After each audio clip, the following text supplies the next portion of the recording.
Muy buenos días, hermanos. Hoy estamos viernes de la tercera semana de Pascua. Hoy día continuamos con la lectura en el Santo Evangelio del capítulo 6 de Juan. Estamos en los versículos del 53 al 58. Casi los últimos versículos porque el capítulo 6 llega hasta el versículo 71. Pero el Señor está en este momento dando el centro de su discurso del pan de vida. Todos estos días hemos estado escuchando y reflexionando sobre cómo Él dice, ¿no? El que come mi cuerpo, el que bebe mi sangre, ese tiene vida eterna, ese tiene vida en plenitud, ese alcanza la auténtica felicidad. Es decir, todo lo que se nos puede ocurrir como máximo pensar en la mente se queda corto para las maravillas que el Señor nos quiere dar. Pero hoy, entre los versículos 53 y 58, empieza diciendo una frase muy importante, que es un plus también, no está antes. Dicen pues los judíos, los más inteligentes, pues, ¿no? Los fariseos, los entendidos, ¿no? Dicen textualmente, ¿cómo puede éste darnos a comer su carne? ¿Cómo puede? O sea, ¿de qué está hablando? No le entiendo, no le entiendo. Que yo tengo que comer su sangre, beber su sangre, comer su carne, no lo entiendo. De la misma manera, tampoco entendía hoy en la primera lectura Saulo, el nombre de Pablo antes de su conversión. Saulo empieza diciendo, ¿no? En la primera lectura de los Hechos de los Apóstoles, que se dedicaba a perseguir a los cristianos y los había amenazado de muerte a todo el que era discípulo de Jesús. Pablo tampoco entendía, así como estos judíos entendidos frente a Jesús tampoco habían entendido, Saulo tampoco entendía. La pregunta es la siguiente: ¿por qué no entendemos? ¿Por qué no entendemos el valor de la Eucaristía? ¿Por qué muchos no entendemos el valor de comernos su carne, el valor de bebernos su sangre? ¿Por qué no se entiende? Esto no se entiende fundamentalmente cuando el ser humano está atrapado, está enceguecido, de tal manera que solamente puede ver las cosas del mundo, las cosas sensibles, es decir, las cosas que pasan por mis sentidos meramente, materialmente hablando, ¿no? Lo que veo, toco, huelo, ¿no? Escucho, etcétera. Lo que no se presenta en esa frecuencia, que por cierto es muy reducida. ¿Quién puede ver, es decir, la señal que envía el internet o la radio o las ondas de televisión o quién puede ver un átomo? Pero bueno, cuando se trata de la ciencia, el hombre hace un acto de fe impresionante y cree lo que es un gigabit, un gigabytes, pero bueno, no nos salgamos.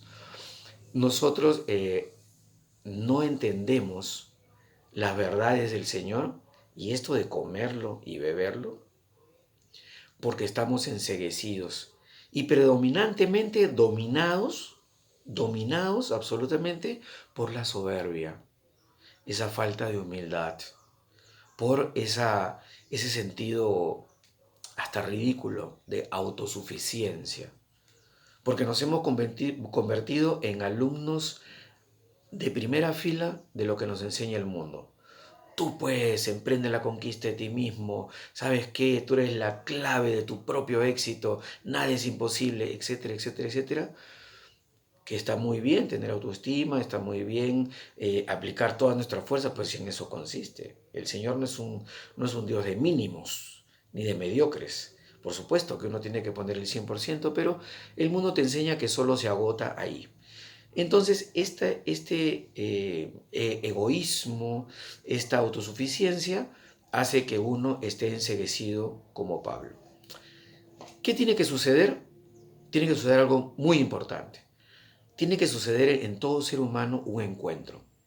Y aquí la tarea y la misión de todos los convertidos y los que luchamos y las que peleamos por vivir en gracia.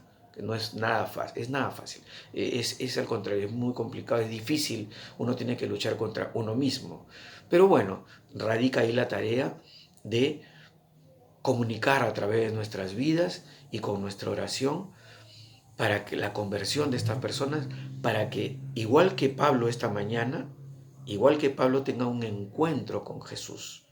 Pablo tiene un encuentro luminosísimo con Jesús, de tal manera de ver tanta luz que implica la presencia del Señor, se queda ciego y tiene que venir Ananías, ¿no?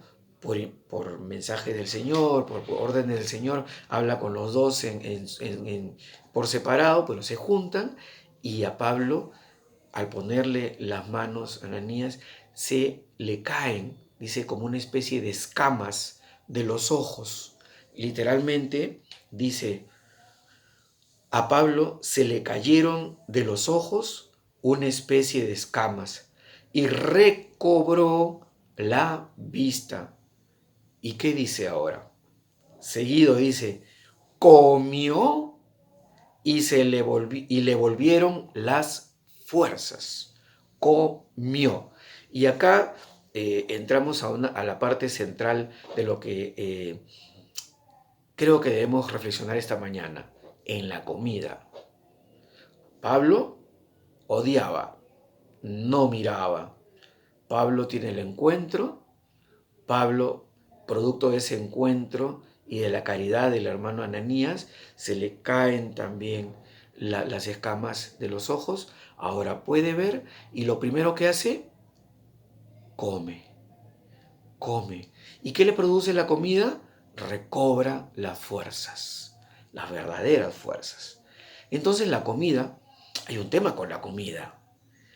Si nosotros leemos, por favor, el Génesis y preguntamos, ¿no? ¿Cuál es el primer mandamiento del Señor? Todo el mundo pues se puede ir a Éxodo y ver las tablas y ver, ¿no? El decálogo. Pero fíjense que en el capítulo 2 el primer comando del Señor es el siguiente. Coman, coman del árbol de la vida.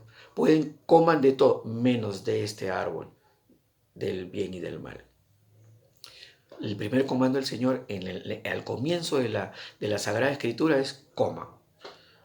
¿Cómo termina la Sagrada Escritura? Con el libro Apocalipsis, ¿no es cierto?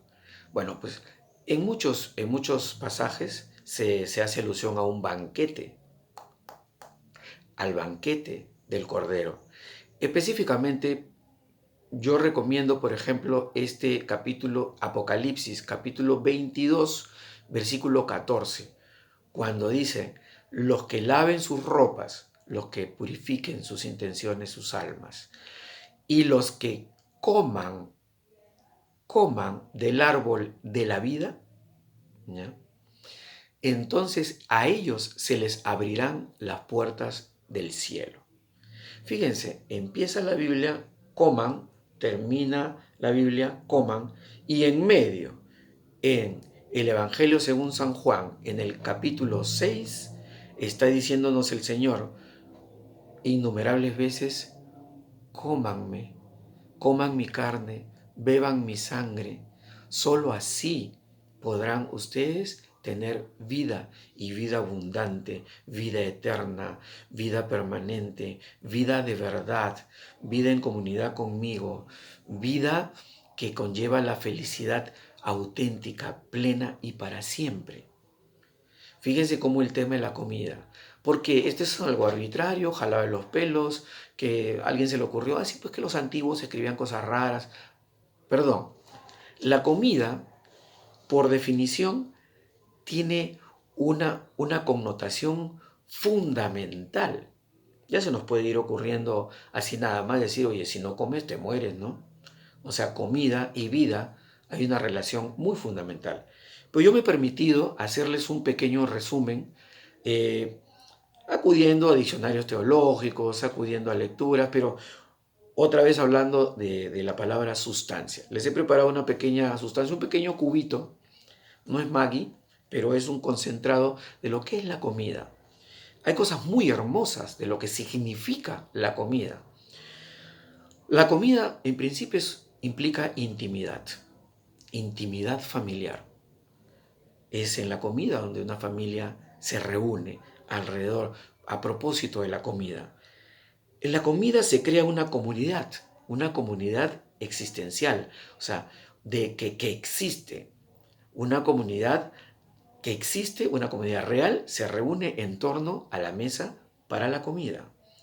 Pero, acá viene un tema, uno podría sentarse a la mesa también de los ídolos, del demonio.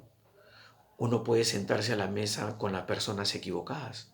O también, la buena noticia, uno puede arrodillarse frente a la mesa del Señor, a la mesa de Dios.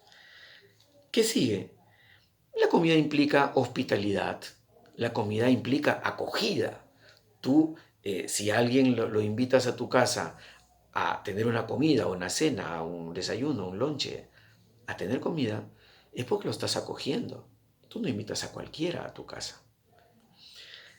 Implica una señal, por lo tanto, de regocijo, de alegría, de entusiasmo.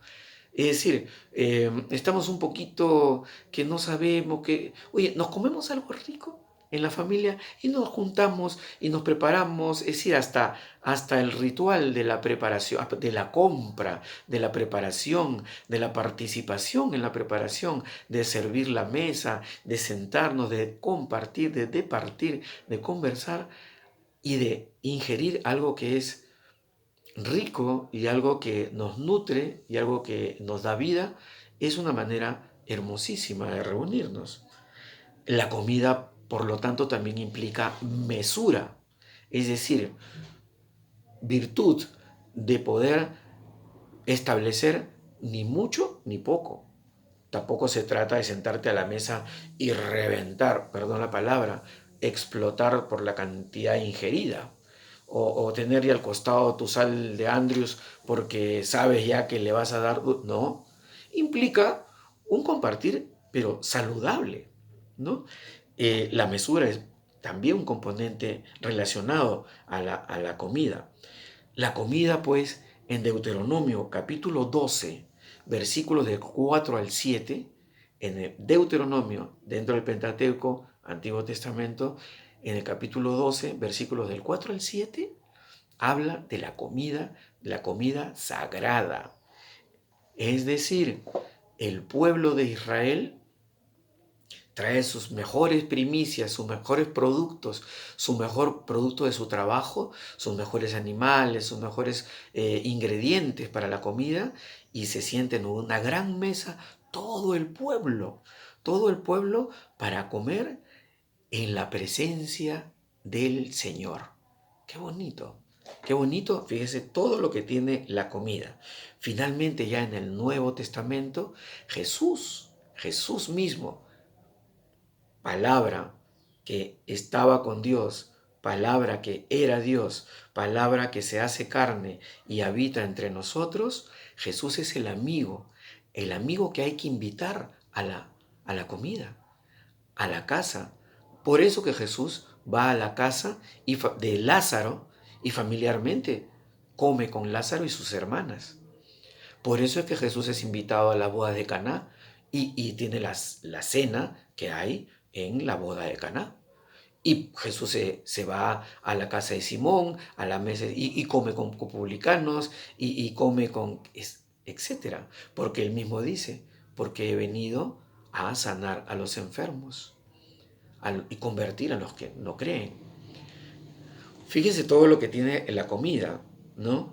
Jesús finalmente, y como centro, instituye la Eucaristía en la última cena. Pero ojo, ojo, ojo, ojito. Antes de instituir la Eucaristía, ¿qué hace Jesús? Les lava los pies a los apóstoles. ¿Qué tiene que ver esto? Nos enseña que para participar de la verdadera comida es necesaria la humildad y la caridad. Luego de haber enseñado finalmente una vez más el Señor que hay que ser humildes y hay que llenarnos de caridad, de amor verdadero, entonces participas de la cena. Y es solo entonces el Señor instituye esta nueva alianza entre Dios y el hombre.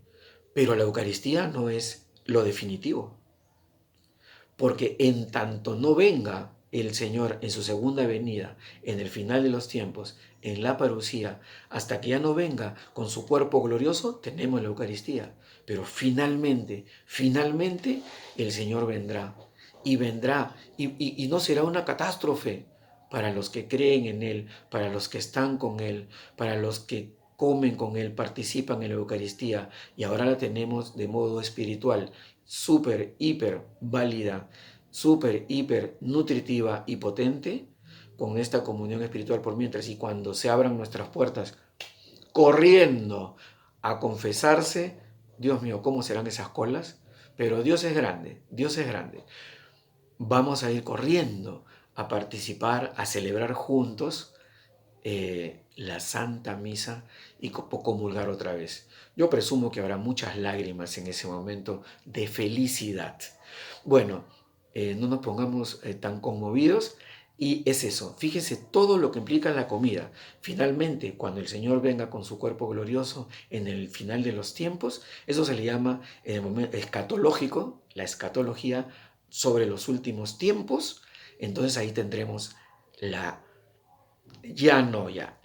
cena, la comida con el Señor, cara a cara con el Señor, felicidad para siempre, por todos los tiempos, junto a Él. Hermanos, hermanas, espero que nos haya gustado. A mí me ha encantado hablar de la comida y la comida relacionada con la verdadera comida que es el Señor. Qué hermoso. Bueno, mañana es sábado, se termina la tercera semana de Pascua. Hoy día es Día del Trabajo.